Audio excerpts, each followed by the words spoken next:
Hey, everybody. So, in teacher world, we're right at the end of a quarter, which means that a lot of our time is being spent working with our special educators to do progress notes. To that end, both Megan and I have been consumed with that, so there won't be a new discussion this week. However, for the last few weeks, we have been working on cleaning up and building towards re-releasing our very first parent interview that we did back in 2022. Longtime listeners will remember that Nick and Remy Nirschl, whose son Rich was about to transition out of the school system, and we had an opportunity to sit down and talk with them about where that experience was up to that point. Today, the Nirschls have moved away from our area and they are doing great. The reason that we wanted to work on this interview again is because, remember, this was one of our very first attempts at talking with families. And over the last couple of years, we've learned quite a bit about the process of putting out discussions, right? The process of building a podcast. And when we went back and we were listening to that discussion, it was a really good discussion. But we always felt like one of the problems was it was a series of cuts that took away the family's cadence. The information was still there, but we never felt like it was really in their voice. We went back to the original unedited discussion, taking all of the stuff that we've learned over the last couple of years and re-edited so that it sounds more, in essence, like a genuine discussion versus a series of informational vignettes that were cut together. So we feel that this is a much easier listen in terms of conversational delivery, and we hope you think so too.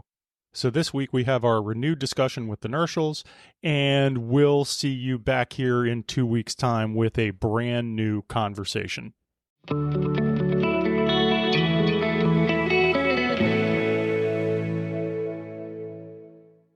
All right. Well, we are fortunate enough to have a family with us who is willing to discuss their path with transition. So, if you don't mind going ahead and introducing yourself, Mr. and Mrs. Nirschl, and just telling us a little bit of background information about your son. I am Nick Nirschl, and I'm Remy Nirschl, and we have a son who is 20 years old. His name is Rich, and he goes to a public day school. so when he was about a year old, he seemed to be doing pretty well, maturing normally. And about that time, Remy seemed to start noticing some abnormalities, and the doctor tended to downplay it and didn't really. He told me, "Oh, we'll just wait and see." So he was a little over a year old, and he started to have some odd behaviors and things, and the doctor was like, well, it's just normal. He's a boy, but he was showing symptoms because I was a social worker working in a day program rehabilitation for a traumatic brain injury, and there was a section in the building for early development children. And I used to see them walk around and they would have behaviors like flapping hands, nonverbal. And he was showing those same symptoms and I was getting really nervous. And so I went to the doctor and say, look, this is what he's exhibiting. And he just said, well, you work at a rehab, you're just projecting, just wait and see. And I say, what do you mean by what age are you going to review this? And he said, oh, around 5 years old is when we will figure this out. And so we had to just go, we had an HMO. And this was in the state of California, by the way. And we had to just pay out of pocket, go in debt, and just get a diagnosis. And in the state of California, once you get a diagnosis, we contacted regional center. I knew to do that because I was a social worker. So, we we waited for just a few months compared to here, which you have to wait a long time. And then we got services. We got speech. They were going to hook us up to an early childhood development. But at that time, Nick got a job in Maryland. And so we had to pick up everything and just start fresh again still at the age of 2. It was the same year. And then my rude awakening was that, oh my gosh, Maryland is different from California. We had to wait for service. Mhm. Then he went to public school for, all this time. He's got great teachers throughout. I think we were blessed to have had some great teachers along the way. Of course, there was tension back and forth, but I think it's the collaboration of that brought some really good goals and services for him. And now we're at this point. And how long was he at the separate day school? Did he go right into it when he started his schooling? No, No. he started off in a separate school that was sort of an inclusion program that was, how did that work? It was, It was at Howard County Public School, but they have the combination is, I think it was called MINC EL, MINC P, which is included the sort of like the ABA program. and they would try to include him in various classes throughout the day. They are also allowed to pay for like 15 hours of ABA intensive therapy. That was preschool. Once he went into kindergarten up to now present, it was all special ed without in-home service. Right. So that a separate day program. What age did they finally identify your son with autism? Like, when did you get the official diagnosis? That was 18 months. So we had gone to a separate person from UCLA who did the diagnosis.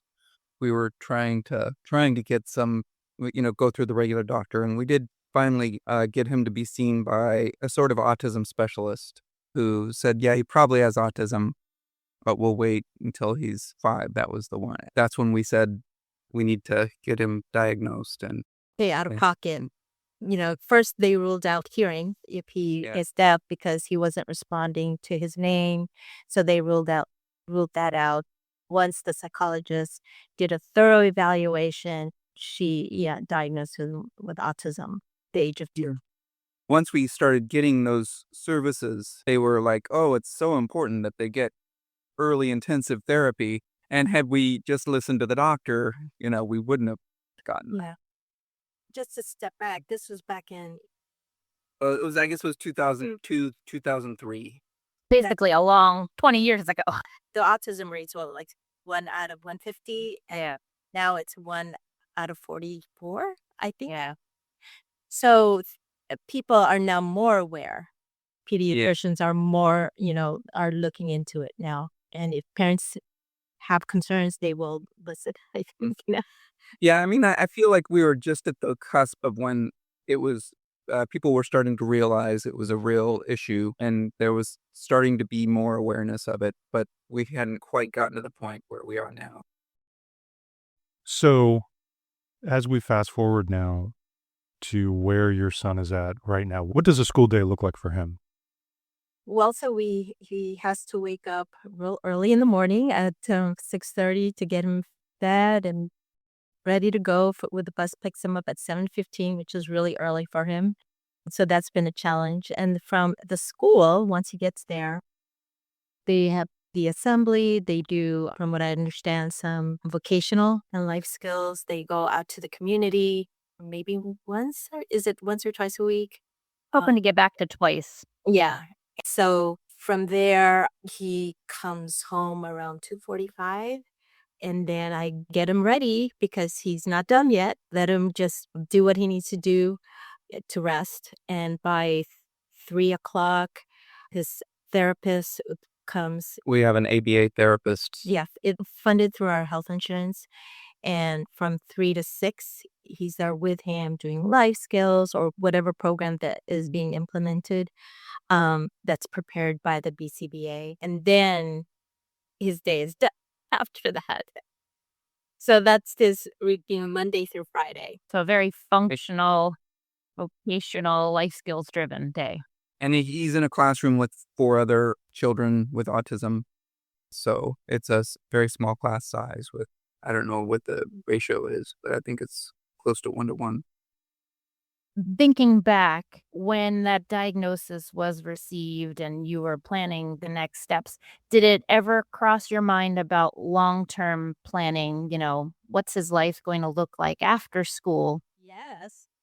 Well, yeah, so initially there's the shock, right? And you start to wonder if you're start to ask those questions. I think within a year or 2 of that, kind of got in my mind, okay, we'll deal with that when we get to it. Let's just see what we can Mm. get him to. I still had hope that at some point he'd be able to be independent at some point in his life. As for me, that's was constantly in my mind every single day. And even when he was young, what's his life going to be? And so my anxiety over that really pushed me and maybe a little bit too hard on the teachers to get the goals, right, and to make sure that they're meeting the goals, because I always had that end in mind. Like, I wanted him to be at the point where he is self-functioning, hopefully diploma, but then along the way, as we were, working towards those goals, I was noticing maybe that what I wanted for him at the end starts changing. Like it depends upon how he's progressing. And I had to step back and say, okay, I just gotta just take a deep breath and just, let's go do Nick's thing. Is just get him to the point of what he could do now. I think that intensity of where I wanted him to be, it was so intense that it was, I just had to let it go and just focus on the present moment. Where is he now? Where he can move. I'm sorry. Yeah, I mean, it's funny because we're kind of the opposite in how we approach life. I mean, I think that happens a lot with married couples as you're attracted to. I've always been kind of I don't spend time regretting, and I kind of deal with now, but I don't plan for the future. Remy in school, she would be, if an assignment was given to her that was due 6 weeks from now, she needed to do it tonight, and I'd wait until a couple weeks before it's due. And then my daughter would wait until the night before it's due. But that's how her approach to how to deal with Richie has always been like, we need to plan this, we need to get it going. And I think he kind of taught me along the way to just relax and follow his lead. And there are moments when he's just so happy, He's just happy and smiling.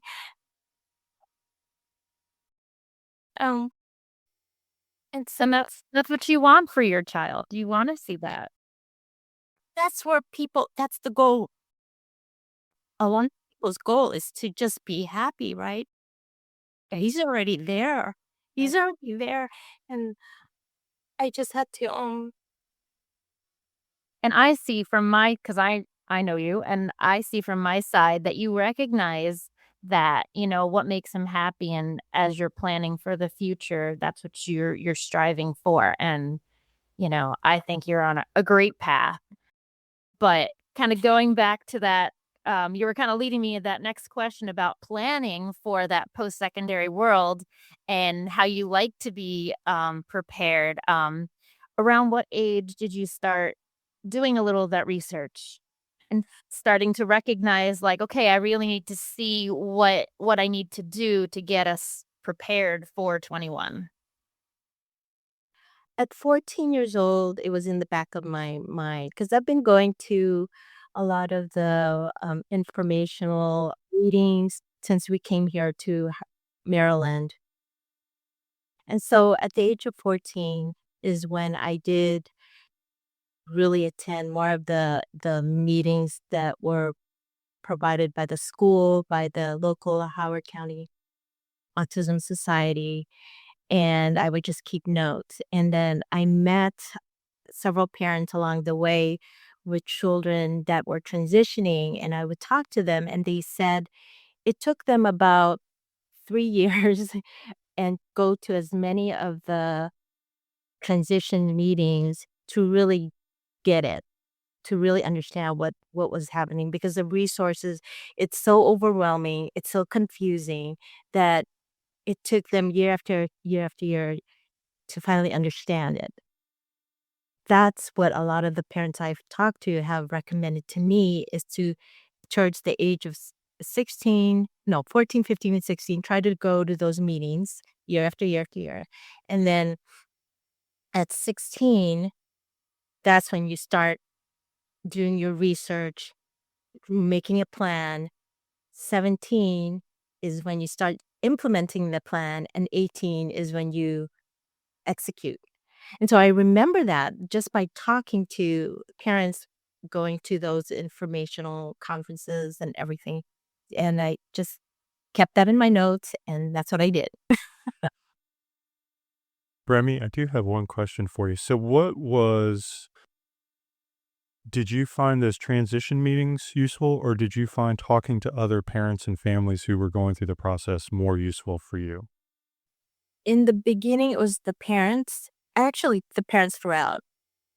The parents, connecting with them, connecting to groups, connecting to the Facebook groups, like the Howard County Autism Society has a group. One of the parents, she created a Maryland Transition Facebook group. Autism Facebook group. So I went into that one. We were both in that one. And there's another group called Self Direction. There are a lot of information out there in the internet. So connecting with parents is what's vital. But also the webinars, the conferences were really good too, especially the SSI one. That was really good because SSI can be very, very overwhelming, and there's so much information. When you say SSI, what is that for? Oh, I'm sorry. It's a Social Security Supplementary Income. So the way I understand it is, so there's kind of two kinds of Social Security, right? There's the SSI and there's the SSDI. SSI is for people who have never really paid into it. And so a lot of the children with disabilities, our son in particular, were able to take advantage of, once they turn 18, they can get a monthly income to basically help them pay for living expenses. But you have to qualify for that. So yeah. there's a process to apply for it. Mm. We definitely took advantage of some of those information sessions to figure out how to put in the application. Yeah, it's really confusing. The DDA website, the Developmental Disability website, there's so much information, and you just, that is really, And go down a rabbit hole with that. still trying to kind of go through it. I mean, the interesting thing was, like, once we got the application in for Rich, it happened right during the pandemic. And we ended up doing a phone call meeting with the person. Within a month or two, he was qualified and he was already receiving benefits. Yeah, and I think he was lucky in that we happened to work with an SSI representative who was really very thoughtful and wanted to work with us, because I've heard stories from other parents that it took them months to get their child receiving SSI. He was lucky. We were lucky to have been paired up with somebody who helped us through the process. And it also helped because the Autism Society had a conference. They have a yearly conference with an SSI guru. His name is Michael Dalto. and he was helpful because we talked to him privately too for any tips that he can help us. And he gave us some really good information. Yeah, he really laid it out exactly what you have to say and how you application. I need to point out to parents, which is important, is don't apply the day they turn 18. Wait until the 1 month after they turn 18. Because if you apply too close to the date of when they just turned 18, parents' income will be assessed, included in determining whether the child qualifies. And if you're making a lot of money, your child will get denied. You have to wait I would say about a month after they turn 18. And I know the Michael Dalto sessions they did are on the Howard County Autism Society webpage recorded. So It was really great. And yeah. So I was going to ask, now that Rich is 20 and this is the year for exit, can you tell us a little bit what you've been doing to prepare for that? Well, just last year, we went to visit with you the different day programs. Nick and I really started talking about, okay, what do we want for him? What do we see him doing? Do we want to choose the self-direction route or the traditional day program route? And that was a discussion we had. I think the pandemic helped answer that question for us too, because since the pandemic, there's a lot of day programs that have been virtual. He doesn't like virtual. He hated the whole virtual we thing. learned that. And so there's also staffing issues currently. I think we've made a decision to go to the self-direction route for him. And so the planning, we both have been researching like, okay, what is out there in the community that he can participate in? At the level he's in right now, he would just be doing volunteer work because he still has a lot more way to go in terms of life skill.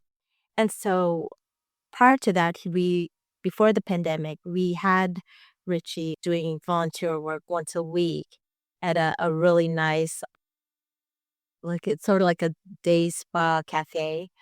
And the owner was really nice, and she let us bring our son, and he would clean the tables, clean the rooms. So he had the capacity to do that. So we want him to be involved in the community. And so we're looking for more resources like that.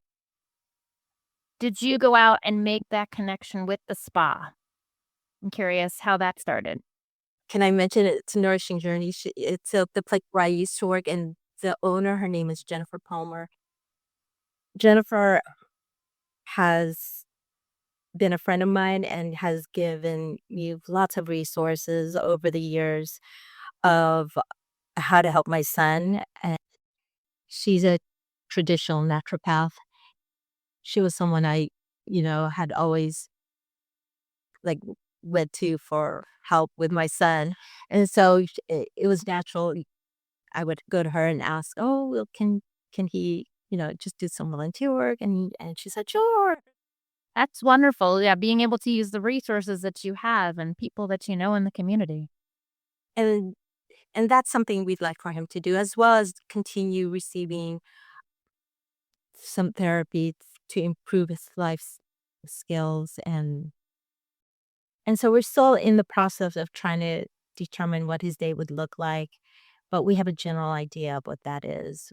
So volunteer work, continue with some therapy, and Yeah, I mean, if things work out, it'd be good for him to go to a day program part-time.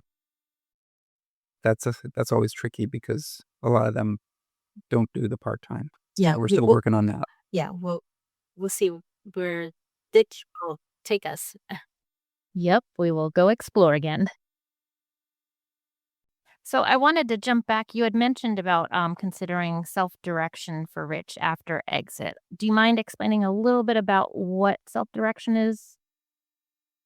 My understanding of self-direction is that there's always that I have to do a comparison to the traditional. The traditional is where the agency that you choose makes all the decision regarding what kind of his day would look like as he enters into the day program. So they do the setup and they will whatever lessons or outings, they make the decision versus self-direction where the caregiver parents with our son create the day for him, what his day would look like. We make that determination so that he has more flexibility and really what he wants to do. Right. And so when you go with an agency, they tend to say, okay, this is the day program he's going to. So he's going to go to that one day program and he's going to be full time at that day program. Whereas with self-direction, you can kind of say, well, he will do some days at this day program, and then he'll do some days where you can maybe have him go to the gym or do other things, the other activities, or volunteer for places. So there's a little more flexibility, but at the same time, you have to hire people so that there's going to be somebody who's going to manage the money. I forget what that's called. And there's going to be somebody who maybe works with him as a one-on-one that works with. And so the parent is then going to be responsible for hiring all those people. So there's more responsibility on the parents. And I know a lot of parents, it's nice though if, for example, your son is sleepier in the morning and can't get up, you can plan his day to start in the afternoon. So it works better for those who need that flexibility. Or if they wake up and they're not having a great day, you don't have to constantly call up an agency to say he can't come in today. You just take it as it comes. So there's definitely pros and cons, and it's individualized. There's a parent who helped me really kind of really think through this because I was debating, well, maybe the traditional route would be better versus the self-direction because I'm overwhelmed, I'm tired, and but then she helped me focus. Well, what do you have to focus on your son and what he wants.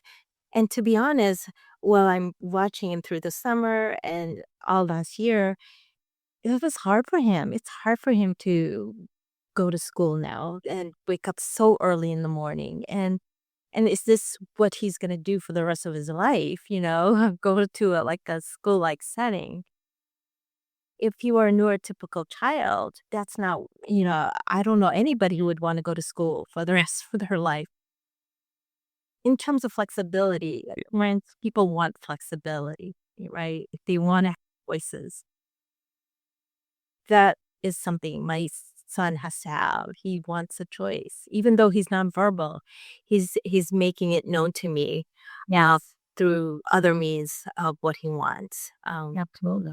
Yeah, and I could tell. And I'm willing to do that. We're willing to do that, to set it up for him.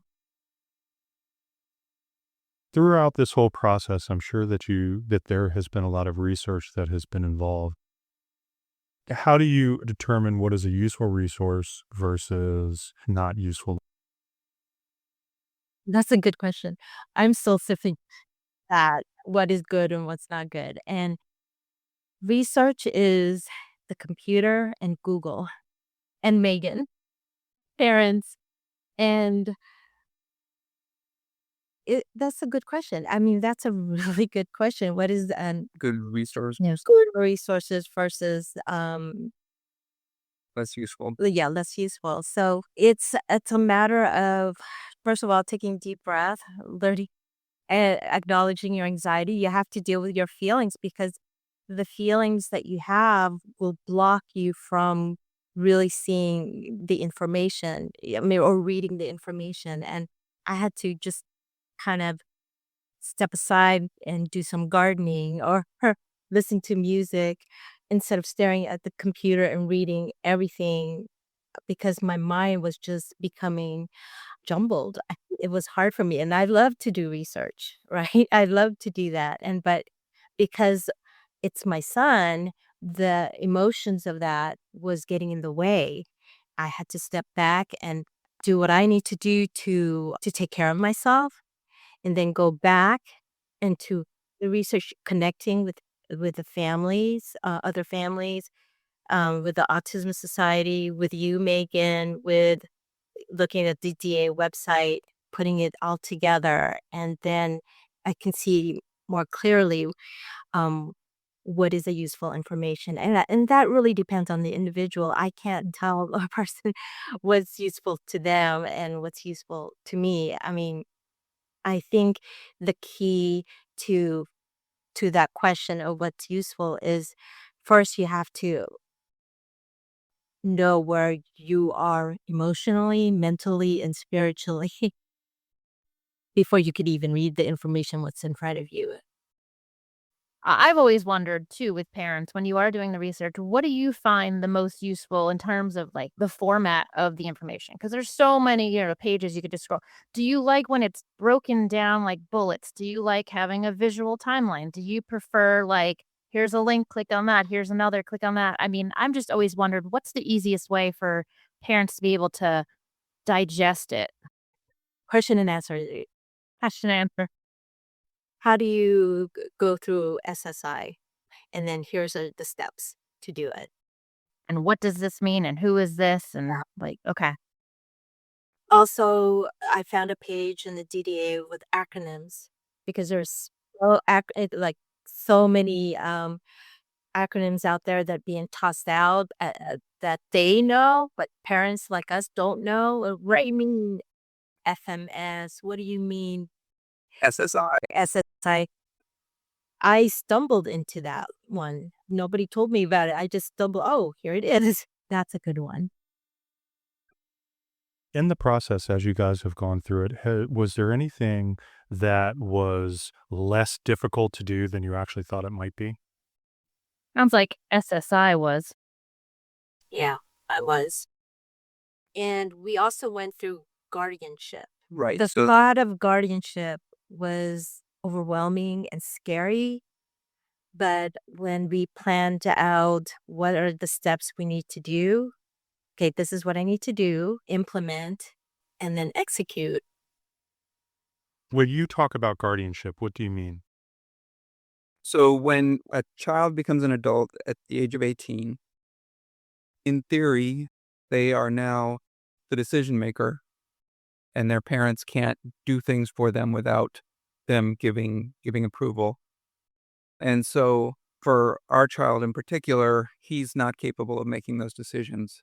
And so certain children with disabilities might have that issue. Guardianship is just a legal process where the court says, yes, the child is not capable of making those decisions.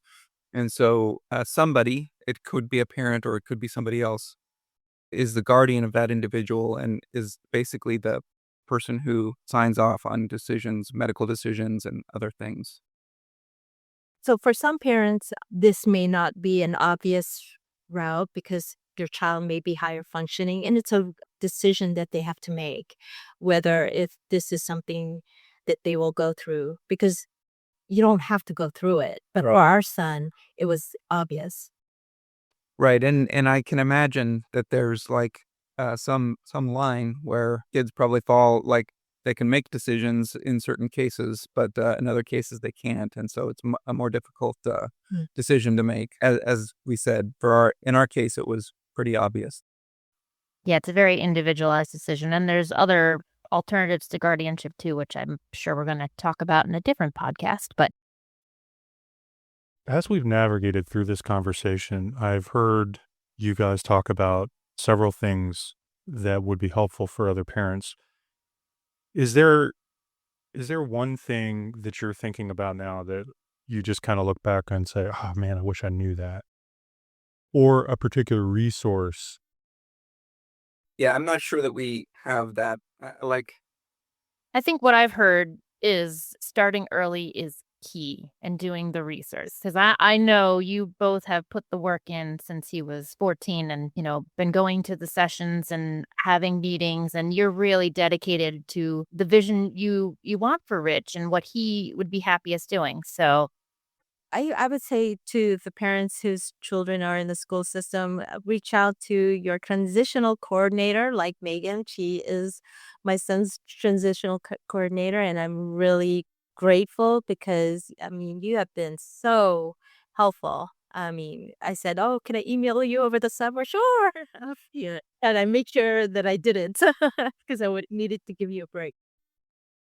Yeah, and a lot of it is, like, you run into certain people who are really helpful, and then you stick with them, and some people are less responsive than others, and so you just have to find the right people, and I find it that people are generally helpful. I think Richie's been blessed to have been with the teachers he's had and the people he's connected with. I mean, he's just pretty much kind of led us to finding really good resources. I don't know, something about my son. There's just yeah, it's funny because he has that personality, like, when he's in distress, it's really difficult to deal with, but when he's happy, he tends to attract people who wanna help yeah. because he's just got that personality that And I say to parents, people generally do want to help.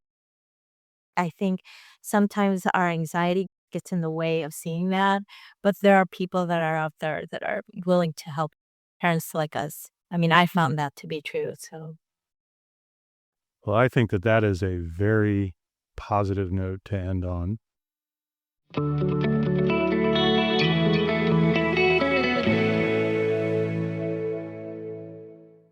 Megan, that was really cool. Yeah. I was glad we could talk with them. Well, thank you to the Nirschls one more time for sitting down with us, taking time out of their day, and we're going to do more. Yep. We already have a list of people that we'd really like to talk to, but we're at the end of our episode, man. We made it again. Yeah. Good deal. As always, you'll find links to the information from our conversations in our show notes. We would love for the information from this and all our other discussions to reach as many families as possible, and we need your help to do that. You can find our conversations at www.p2transition.com. Like, follow, share out the podcast. Our conversations are posted to all the major platforms, including Apple Podcasts, Spotify, YouTube Music, and that's just naming a few. So please share and share often. Please check out our YouTube channel. We've done some of the legwork for you by curating videos of topics that revolve around transition. We have playlists for guardianship, alternatives to guardianship, ABLE accounts, and there's more to come, so please be sure to subscribe there as well. And finally, check out our website, which is full of information and links to resources around the transition process. Open your web browser of choice and surf to www.postsecondarytransition.com. We thank you so much for the time that you've spent with us and look forward to talking again soon.